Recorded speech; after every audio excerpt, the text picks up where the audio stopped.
अमित गोरखे आणि जे निवेदन आहे त्याला योग्य चर्चा आपण करू।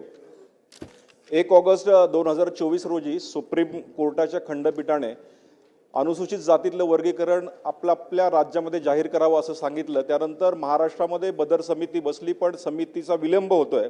त्यामुळं आज महाराष्ट्रातनं नागपूरमध्ये अनेक संघटना उपोषणाला बसलेल्या आहेत। तरी मी विनंती करणार आहे की हे अबकडं वर्गीकरण लवकरात लवकर जाहीर करावं। तसेच राज्यात जी मेगा भरती होतीये, जोपर्यंत हे वर्गीकरण जाहीर होत नाही तोपर्यंत ही मेगा भरती घेऊ नये। त्याचप्रमाणे बार्टीच्या धर्तीवर आरटी जी निर्माण झाली त्याला 200 कोटीचा निधी असताना फक्त 50 कोटी रुपये निधी दिला गेला। याकडे आपण लक्ष द्यावं आणि अण्णाभाऊ साठे विकास महामंडळाला भरीव निधी आजपर्यंत दिला गेला नाही, तोही लवकरात लवकर मिळावा।